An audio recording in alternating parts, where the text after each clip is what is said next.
Hi everybody, welcome back to Brianna's Pretend Baking Show on Homes and Souls.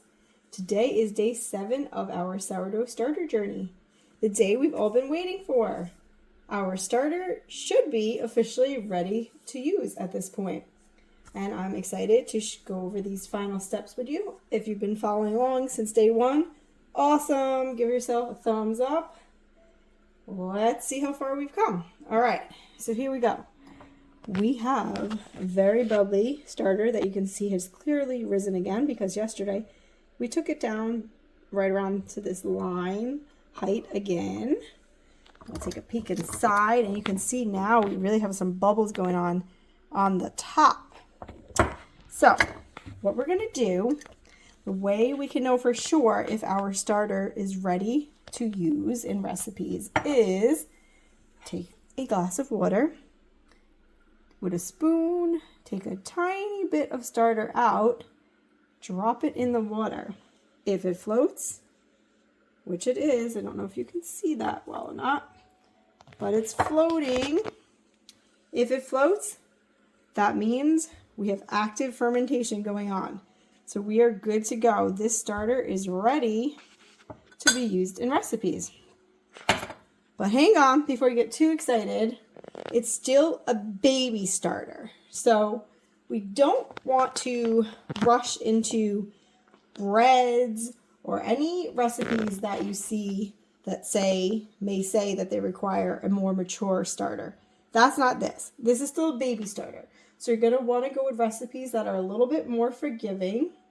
Those would be things like muffins, cookies, any sort of flat bread or any kind of quick bread where the baking soda or baking powder is doing the work for the starter. We don't have to worry about the starter doing all the hard work of rising. Those are the types of recipes that we can use this for now.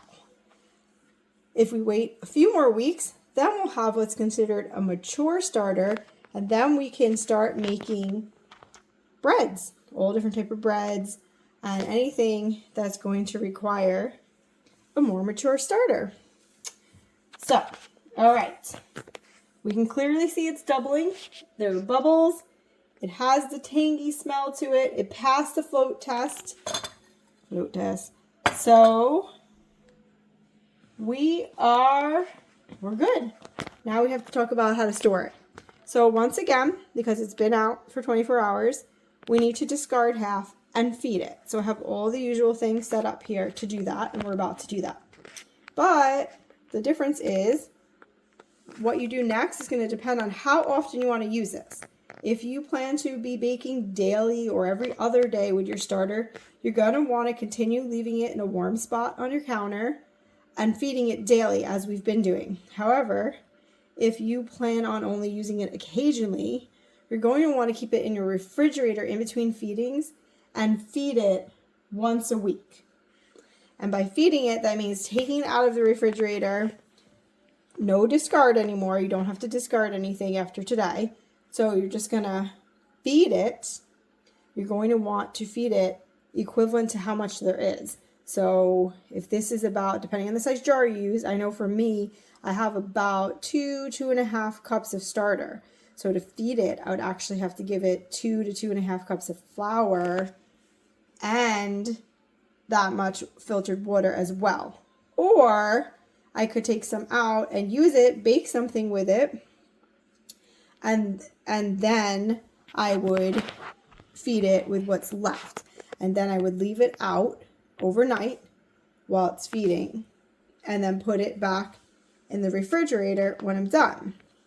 That's what that looks like if you're feeding it weekly. You have to leave it out minimum of 6 hours. I usually just leave it out overnight and then put it away in the morning, and then that will halt the process again. So what else do we need to know? The other thing you need to know about keeping it in the refrigerator or in general is every once in a while you're going to want to transfer to a new clean container because of all that crust. It's great to keep scraping it down, but at some point it just gets to the point where a wet paper towel is not going to help you anymore, and you could be harboring bad bacteria. So we do want, for hygiene and safety reasons, we do want to occasionally, maybe twice a month, once a month, you're going to have to use your judgment there a little bit. You will want to transfer it occasionally to a clean jar. You don't need to start the whole process over. You just need to put your starter into a clean jar. Other things you should know is when you're using your starter, and I'm going to start working here while we keep chatting, is when you're using your starter, you are going to want to never run it too low. So depending on the recipes you're using, it's going to call for different amounts of starter. And you don't want to run it down too much, because then you could run into a situation where you're kind of starting from scratch, and you don't want that. So I usually like to leave about a half a cup of starter, and you can always just make more, and you won't have to do 7 days anymore. Because this is active now, you will be able to just feed it and make more in about 6 hours, like I said. I put my half a cup of pre-measured gluten-free flour in my case and half a cup of filtered water in. I'm going to stir that up. Something else to note is in your discard jar, you always want to leave a little bit of room because it can rise a little bit. Mine is pretty full. So what I'm going to do is tomorrow, I'm going to make one of my discard recipes that I enjoy making. They're not my recipes. That is not my strong suit. I will link a book that I enjoy that has some wonderful discard recipes as well as sourdough recipes in it. So I will link that for you guys. But I'm just showing you my not final, but for this series purposes, day 7 of sourdough feeding and discarding.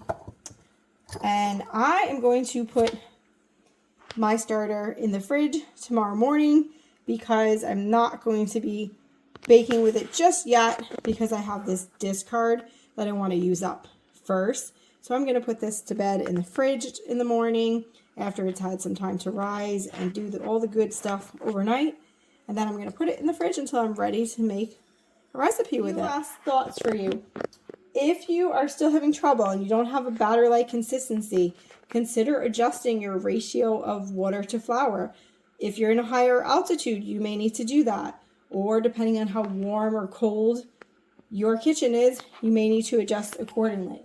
So it should be pourable when it's ready to use, not too thick or too thin. Really similar to a waffle or pancake batter is the best way that I can think of to describe it. Okay, everybody, that's it for day 7. Your sourdough starter is officially ready to bake with. And I can't wait for you to start enjoying sourdough pancakes, bread, cookies, etc. The possibilities are endless. And once again, I will link that book below.